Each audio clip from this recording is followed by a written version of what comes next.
Hey everybody, today we're going to continue our conversation about Egyptian hieroglyphics. If you remember from yesterday, we talked about the Rosetta Stone and how its discovery was important for the translation of these hieroglyphs.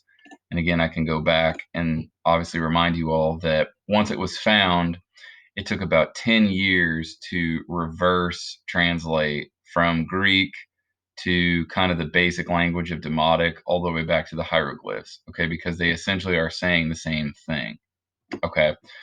We're going to come back to this in a second, but we're going to look at actual symbols and examples here that you guys are going to mess with today. So I'm going to come back up here, and one thing that you guys see here, if you guys get time to watch it today, there's a video linked about how hieroglyphs were actually translated. So it's just kind of an informative video from this guy about how they work, and they also mention the Rosetta Stone.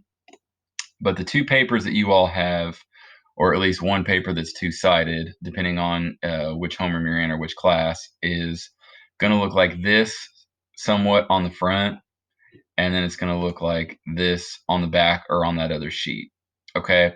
So first of all, let's just talk about these hieroglyphs while we're looking at them together. There's a bunch of different ways to read hieroglyphs. One of them is alphabetic or phonetic, which is not necessarily equal to our alphabet. So I don't want you guys to think that these images equal that letter, because Egyptian hieroglyphs are actually more what you're supposed to say with your mouth to make the sound, as opposed to putting a bunch of letters together to make a word. Okay, if that makes sense. So basically, they don't have the vulture equals A and this foot equals B.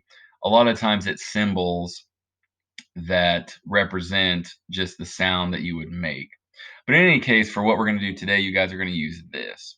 Okay. There's also some determinative symbols, which means they represent just different icons.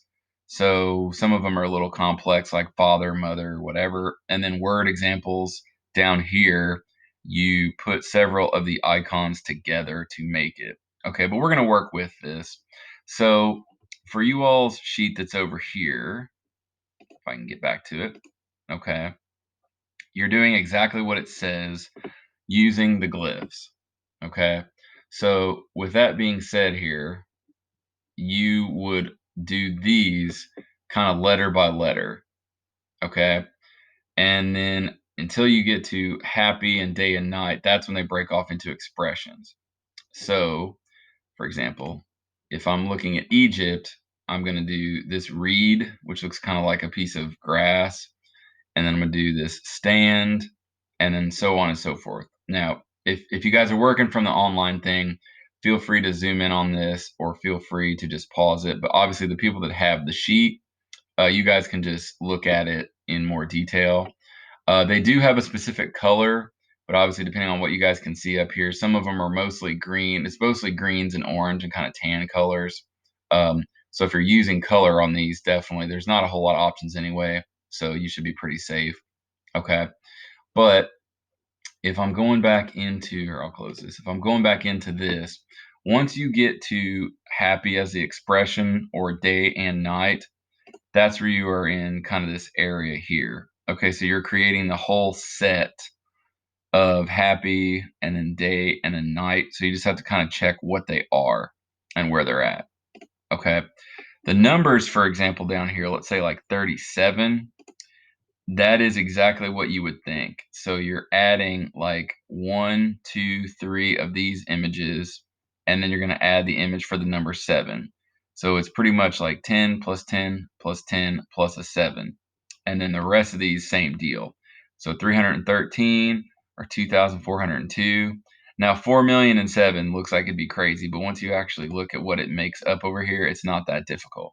Okay. So that's what you're trying to do again. If I can get out of this real quick.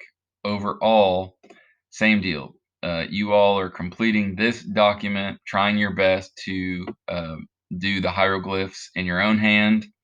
And then also, like I said, if you guys have time to watch this, it's just another interpretation. It's about 5 minutes of this guy just explaining how hieroglyphs were kind of early translated.